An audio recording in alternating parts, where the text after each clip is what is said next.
ഔദ്യോഗിക കൃത്യനിർവഹണത്തിനിടെ പരുക്കേറ്റ് കിടപ്പിലായ പോലീസ് ഉദ്യോഗസ്ഥന് Kerala police association വീട് നിർമ്മിച്ചു നൽകി. വടകര സ്വദേശി അനുരൂപിനാണ് സഹപ്രവർത്തകർ കൈത്താങ്ങായത്. സ്പീക്കർ AN ഷംസീർ താക്കോൽ കൈമാറി.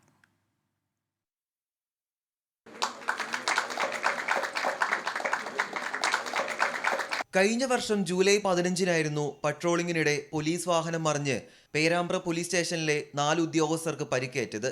സ്പൈനൽ കോഡിന് പൊട്ടലുണ്ടായതോടെ ശരീരം തളർന്ന് അനുരൂപ് കിടപ്പിലായി. ദുരന്ത വാർത്ത അറിഞ്ഞ സഹപ്രവർത്തകർ അനുരൂപിനെ സഹായിക്കാനായി മുന്നോട്ട് വന്നു.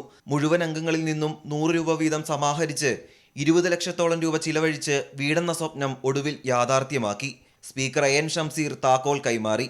നമുക്ക് ഉയർത്തിക്കാണിക്കാൻ സാധിക്കുന്ന ഒരു പുതിയ മോഡലാണ് കേരള പോലീസ് സേനക്കകത്ത് ജോലി ചെയ്തുകൊണ്ടിരിക്കുന്ന ഒരു ചെറുപ്പക്കാരൻ അപകടത്തിൽപ്പെട്ടപ്പം അദ്ദേഹത്തെ സഹായിക്കാൻ ഒരു വീട് വെച്ചു കൊടുക്കുന്ന പ്രവൃത്തി കേരളത്തിലെ പോലീസ് സേന കാണിച്ച ഏറ്റവും ഉദാത്തമായ മാതൃകയാണ്. കേരളത്തിലെ പോലീസ് സേന കാണിച്ച ഈ അനുകരണീയ മാതൃക ഇത് ഏറ്റവും കൂടുതൽ പ്രശംസ അർഹിക്കുന്ന മാതൃകയാണെന്ന കാര്യത്തിൽ ഒരു സംശയവും വേണ്ട.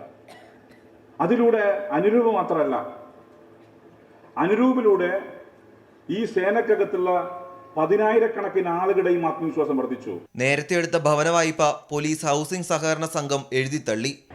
ഞാൻ അപകടം പറ്റുന്നതിന് മുമ്പേ വീടെന്നൊരു സ്വപ്നം ഉണ്ടായിരുന്നു. അത് പാതി വഴി നിന്നുപോയതാണ്. അപ്പോൾ കേരള പോലീസ് ഹൗസിംഗ് സൊസൈറ്റിയിൽ നിന്ന് ഞാനൊരു ഭരിച്ച സംഖ്യ ലോൺ എടുത്തിരുന്നു. അപ്പോൾ അതും ഇപ്പോൾ എഴുതി തള്ളിയിട്ടുണ്ട്. വളരെ ഭംഗിയായ രീതിയിലാണ് എൻ്റെ വീടിൻ്റെ പണി പൂർത്തീകരിച്ചത്.